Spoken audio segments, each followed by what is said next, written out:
When my son told me he had found the woman he wanted to marry, my heart swelled with joy.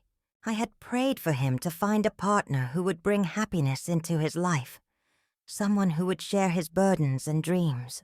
So, when he introduced her to me, I welcomed her with open arms. From the first day she stepped into our home, I treated her not as a stranger, but as my own daughter. I cooked her favorite dishes, asked her about her family, and listened to her stories. I gave her small gifts, not to impress her, but because I wanted her to feel loved, to feel that she was truly part of us. In the evenings, I would sit with her in the kitchen, showing her how to make the dishes my mother had once taught me. Food is love, I told her. When you cook with care, the people you feed will always taste your heart. She would nod and smile politely. I thought we were building something beautiful together. I even gave her my late husband's gold bangles on her wedding day.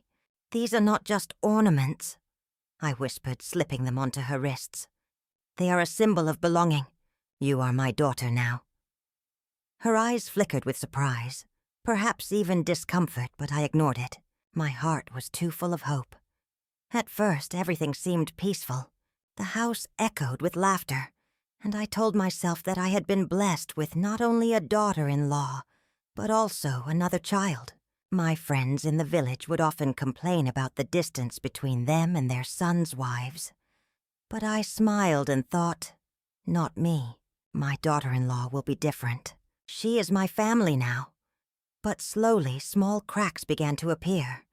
It started with little things, subtle, almost invisible to anyone else. She would roll her eyes when I suggested a recipe. She would sigh loudly if I asked her for help with chores. Sometimes when guests came, she would smile sweetly in front of them, only to speak to me in cold, clipped tones once they had left.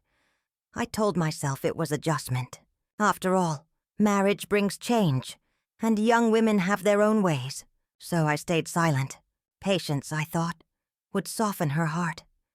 But as months turned into years, those small slights grew into sharper wounds. She began excluding me from decisions in the house. If I suggested something, she would dismiss it as old-fashioned.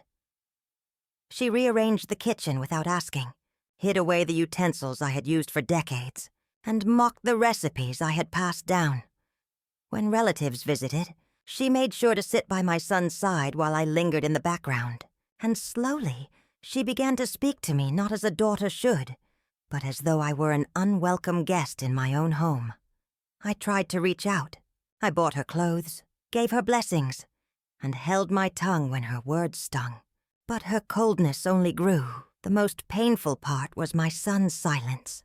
I had raised him to respect, to love, to protect. Yet, when he saw her speak harshly to me, he lowered his eyes. When she ignored me at the dinner table, he said nothing. I wanted to cry out, "Son, do you not see your mother? Do you not hear my heart breaking?" But the words stuck in my throat. At night, I would lie awake, staring at the ceiling, replaying moments in my mind. Where had I gone wrong? Was my love not enough? Had I smothered her with kindness when all she wanted was distance? The walls of my home, once warm with laughter, now felt cold. I had become a stranger in the house I had built with my own hands. And yet I chose silence, not because I was weak, but because I believed in patience. I believed that love, if given freely, would one day return. But deep inside, I carried a storm of hurt, of loneliness, of betrayal. I had given everything, my blessings, my trust, my heart, and in return, I felt pushed aside, erased, as though my presence was an inconvenience. Yet, even in those nights of sorrow, I reminded myself, I am a mother. My role is not to fight, but to nurture, not to tear apart, but to hold together. And so I waited. I prayed. And I told myself that even if my daughter-in-law could not yet see my love, one day she would. Because love, no matter how hidden, leaves its mark. And I was determined that mine would not be erased. The small slights I once brushed aside soon grew bolder, sharper, harder to ignore. It began with meals. I had always woken early, preparing breakfast for the family as I had done for decades.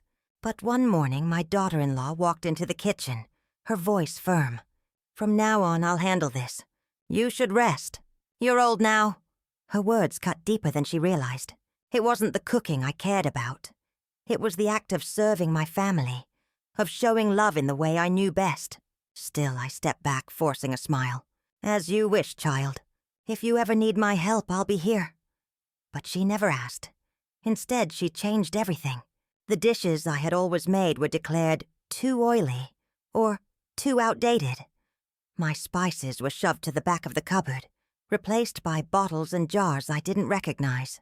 And when guests came, she took pride in serving her meals, while I sat in silence, my presence shrinking in my own home. Soon it wasn't just the kitchen.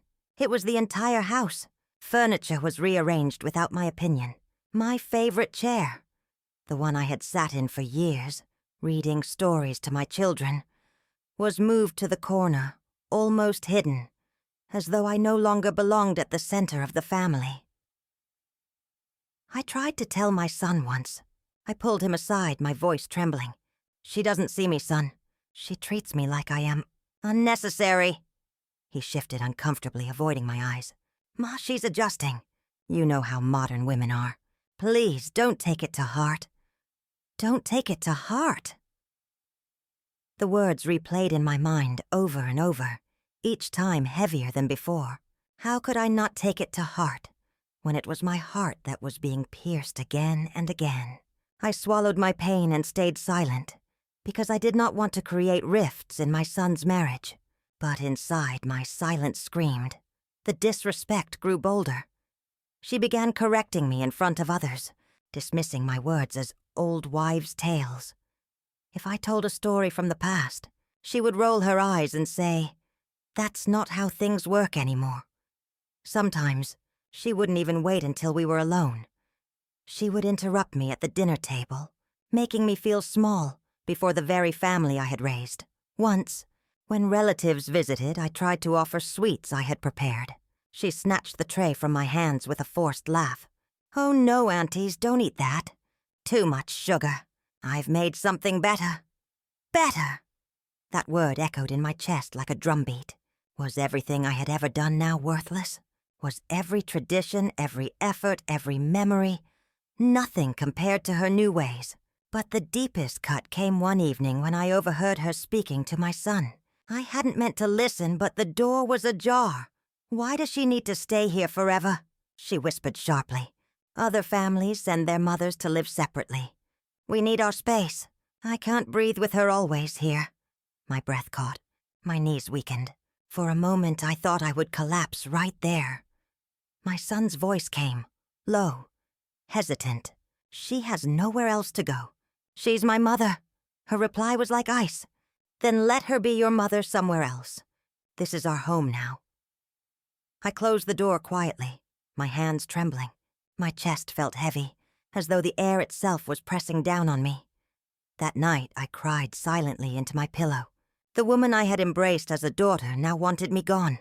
And my son who had once clung to my hand, who had once promised never to leave me, stood silent as his wife carved me out of his life. Every day after that conversation felt like walking on shards of glass. Her words echoed in every corner of the house. This is our home now. I moved quietly, carefully, almost invisible, afraid that even my presence was too much. Neighbors began to notice. One of them asked gently, "Why don't we see you outside much anymore? You used to laugh so loudly with us." I forced a smile. "I am just resting more these days." But the truth was, I no longer recognized myself. I had become a shadow of the woman I once was, a mother who had given her life, now treated like a burden, a grandmother whose stories went unheard, whose wisdom went unvalued. Yet even in my quiet despair, I reminded myself, patience. If I lashed out, if I accused, it would only create war in the home. And what good would come of that? No. I told myself storms must be weathered with calm.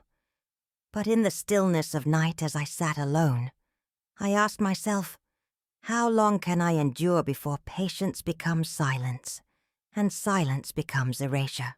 The walls of my own house were closing in on me, and yet I chose to stay, not out of weakness, but out of love, because leaving would mean abandoning my son, and that I could never do.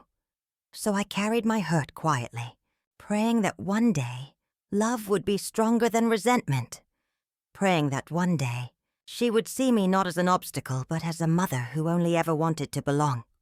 The days that followed felt heavier than the years I had lived before. Every morning I woke to the same silence, the same dull ache in my chest, the same question burning inside me. Am I unwanted in the very home I built with my own hands? My daughter-in-law no longer hid her disdain. If I sat in the living room, she would sigh loudly, as though my presence alone disturbed her peace. If I offered advice, she would cut me off. We don't do things that way anymore. Sometimes she ignored me completely, speaking over me as if I were invisible. The kitchen, once my sanctuary, became hostile ground. She had claimed it fully, arranging everything in her way, locking away jars of spices that had been in my care for decades. When I tried to cook, she hovered, correcting me, questioning me, until my hands trembled and I stepped back. I began to eat in silence, alone, long after they had finished. It was easier that way, easier to avoid the sharp looks, the barbed words. My meals tasted of salt, not from the food, but from my tears. One evening I found the courage to speak again to my son. We were alone in the courtyard, the moonlight casting silver shadows on his face. "My child," I whispered, my voice breaking. "Do you not see how she treats me? Do you not hear her words? She wishes me gone." He looked away, guilt flickering in his eyes. "Ma, please try to understand her. She's young. She wants her own space. Times have changed. Times may have changed," I said softly. "But respect should not. Have I not given her love? Have I not welcomed her with both hands? Why then does she push me aside?" He said nothing. His silence spoke louder than words. That night I sat by the window long after the house was asleep. My heart felt hollow. I remembered the boy he once was, the child who had run to me after school, the young man who had promised to care for me in my old age. And now, here he was, torn between his wife and his mother, choosing silence over truth. The pain became unbearable. I began to think the unthinkable. Perhaps I should leave. Perhaps my presence was only a burden. Maybe she was right. This was their home now, not mine. I packed a small bundle of clothes one afternoon, while the house was quiet. My hands shook as I folded each piece, as though I were folding away my life. I looked around the room that had once been filled with laughter, now filled only with shadows. My chest tightened. My eyes burned. As I lifted the bundle, I whispered, "Maybe they will be happier without me." But just then, a knock came at the door. It was my little granddaughter. She bounded in, her hair messy, her eyes bright. "Grandma, tell me a story." I froze. The bundle slipped from my hand. She climbed onto my lap, wrapping her tiny arms around my neck. Her warmth, her innocent trust, melted the ice in my chest. "Grandma," she said, "don't ever leave. Who will tell me the bedtime stories if you go?" Tears spilled down my cheeks. I held her close, breathing in the scent of her hair, the sweetness of her presence. In that moment, I realized leaving would not only mean abandoning my son, but also this child who still saw me, who still needed me. So, I stayed, not because it was easy, but because love bound me to them, stronger than any pain could push me away. But staying did not erase the hurt. The days dragged on, each filled with quiet battles. My daughter-in-law's words grew sharper, her looks colder. Sometimes she would whisper to my son when they thought I could not hear, her tone bitter, accusing. I wondered if she resented my very existence. Yet, instead of lashing out, I chose silence. Instead of anger, I chose patience. Not because I was weak, but because I knew that bitterness breeds only more bitterness. Still, I prayed each night, God, give me strength. Do not let my heart harden. Do not let me lose myself in this darkness.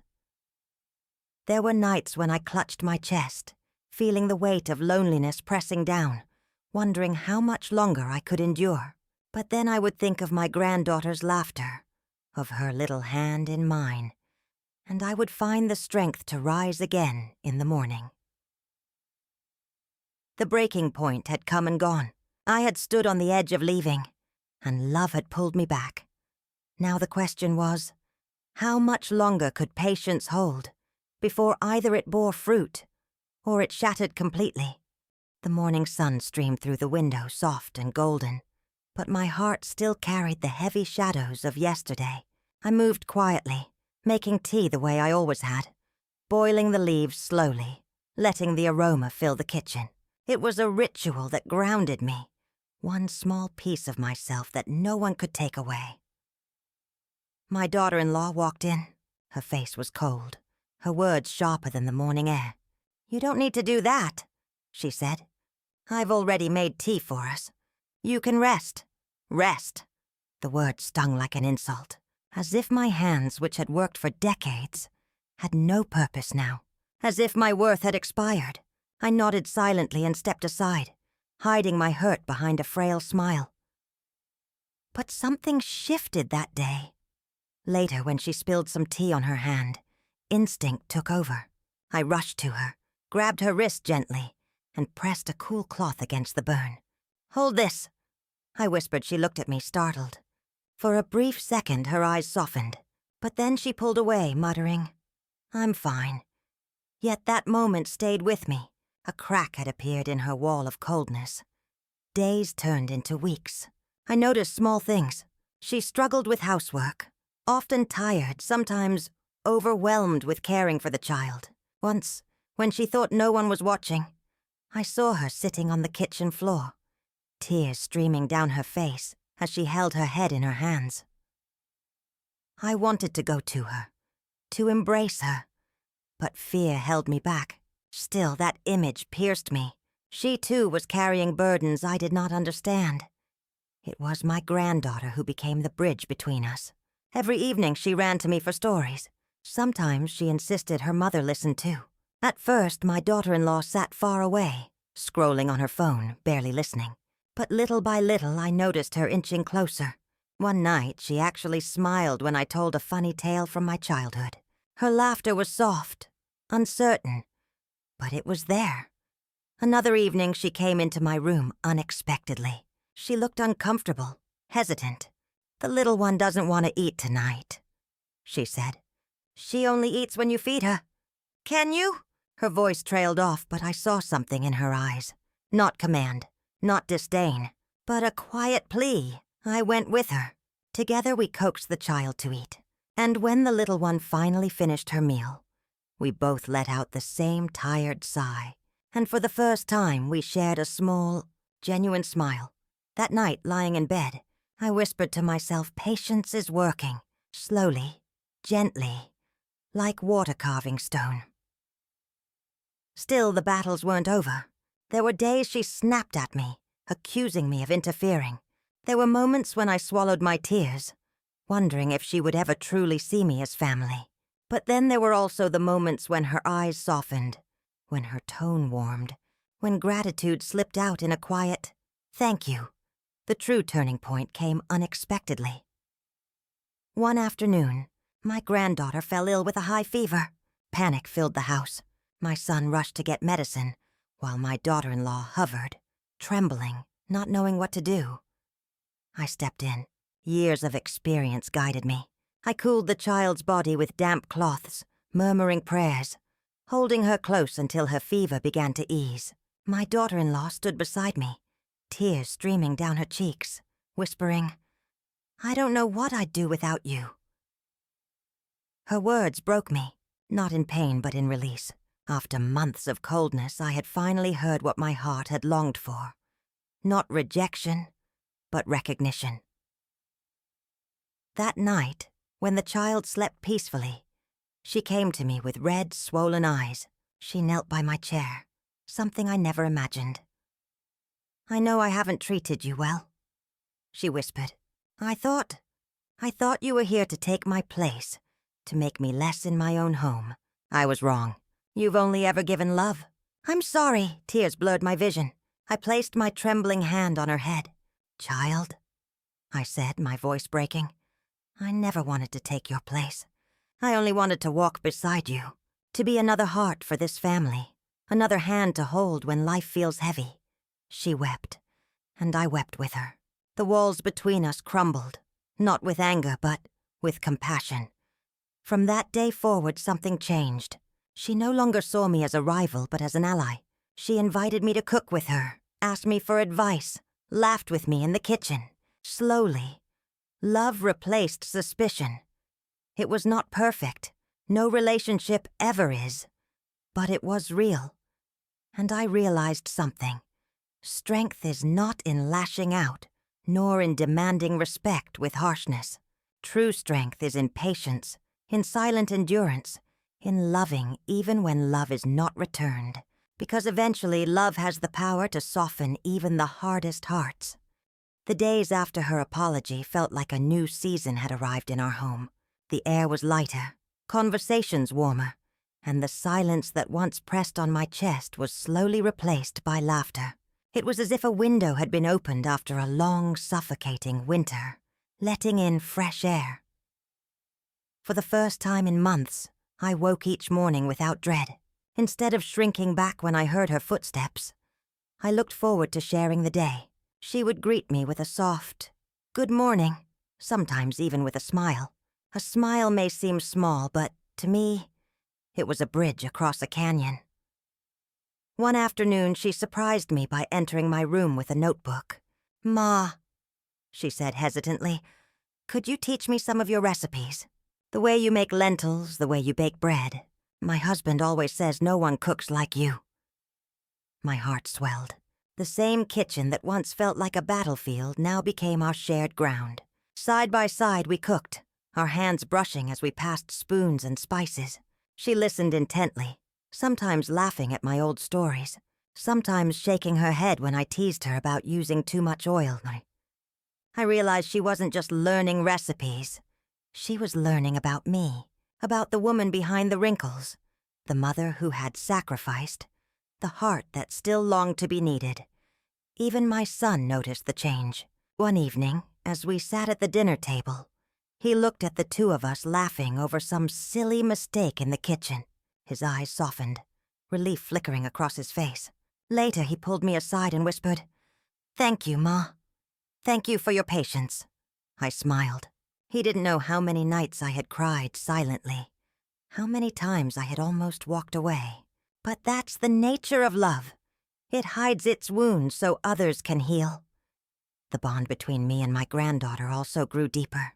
Now, when she listened to my bedtime stories, her mother often joined us. Sometimes she even asked me to share tales from my own youth. I told them about struggles, about resilience, about how love had carried me through the darkest storms.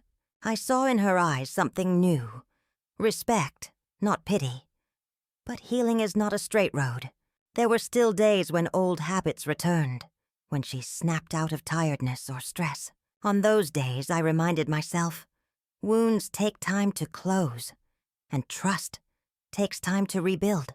I held on to patience like a prayer bead, each breath an offering of endurance. One particular evening, a test came. Guests had arrived unexpectedly, and tensions were high. In her fluster, my daughter-in-law raised her voice at me in front of everyone. My heart ached, but instead of responding with anger, I quietly went to the kitchen and began preparing tea for the guests. Later, after everyone had gone, she came to me, tears in her eyes. "I shouldn't have spoken that way," she whispered. "I'm still learning, Ma. Please forgive me." And I did, because forgiveness was no longer just a choice. It was the thread weaving our family back together. In time, something remarkable happened. She began to defend me. When others in the extended family made casual remarks about old people being a burden, she would speak firmly. "My mother-in-law is not a burden. She is the strength of this house." Hearing those words felt like healing balm poured over scars. One day, when my health faltered, it was she who sat by my bedside, feeding me soup, wiping my forehead. She held my hand and whispered, "Don't you ever think of leaving us again. We need you more than you know." Tears streamed down my cheeks. Months earlier, I had nearly walked away, believing I was unwanted. But now, here was the same woman who once tried to push me out, clinging to me, asking me to stay. Life had come full circle. Through it all, I learned that true strength is not in winning arguments, nor in proving who is right. It is in choosing grace when you have every reason to choose anger. It is in staying rooted when the storm tries to uproot you. It is in loving, not because it is easy, but because it is the only way hearts truly heal. My home was no longer a place of silent battles, but of shared meals, shared stories, and shared laughter. The walls that once echoed with coldness now echoed with warmth. And I, once invisible, now stood as the quiet heart of the family, not through force, not through demand, but through patience and love. As the seasons changed, I often found myself sitting quietly in the courtyard, watching the sun dip below the horizon. The golden light fell on the walls of the house, the same house where I had once felt like a stranger. Now it felt like home again. Not because the walls had changed, but because hearts within them had softened. In the evenings, neighbors sometimes came to visit. They would sit with me, sipping tea, and ask how I endured those difficult months without breaking.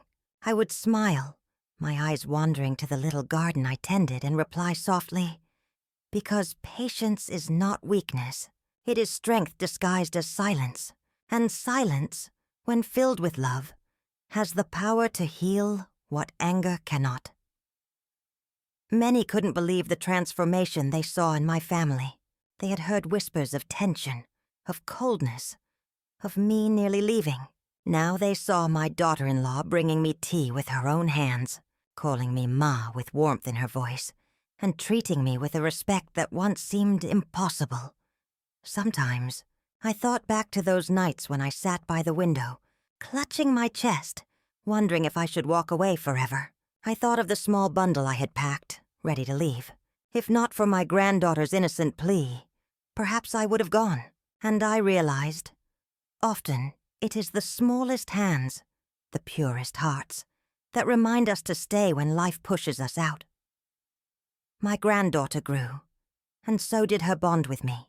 She often told her friends at school, "My grandma is my best friend." Hearing those words was worth every tear I had shed. She didn't just see me as someone old. She saw me as someone who loved, someone who mattered. One afternoon, my daughter-in-law came to me while I was knitting. She sat beside me, her face thoughtful. "Ma," she began softly, "I used to think you were here to judge me, to control my life. But I see now. You were only here to love us. I wasted so much time fighting against that love." I set down my knitting and touched her hand.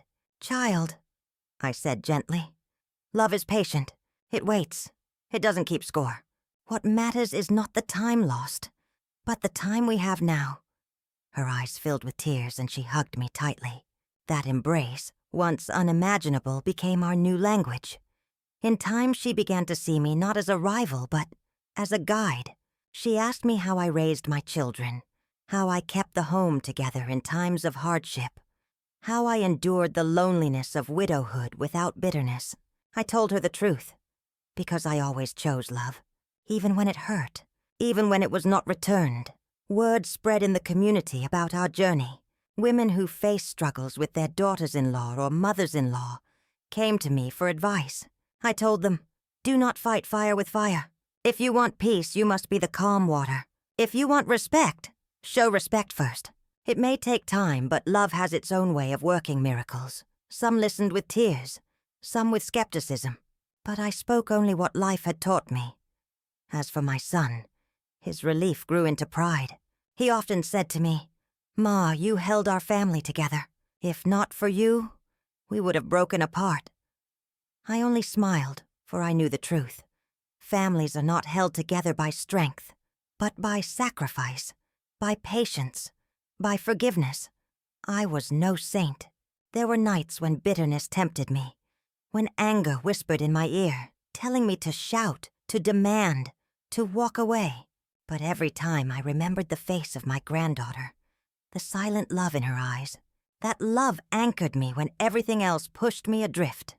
Now, as I sit in the courtyard, the laughter of my granddaughter ringing in the air, my daughter-in-law humming in the kitchen, my son smiling as he returns from work, I realize I am not invisible.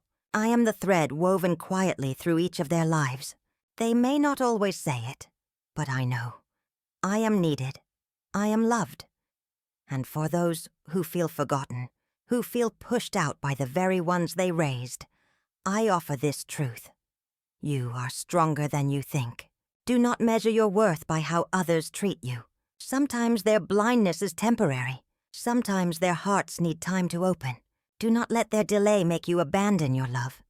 Because love, when chosen again and again, even in silence, has the power to turn rejection into respect and walls into bridges. I thought I was being pushed out, but in truth I was being pushed deeper, into patience, into resilience, into the kind of love that transforms not only families, but souls. And now, as the sun sets each evening, I whisper to myself, I stayed, I endured, I loved, and in the end love won.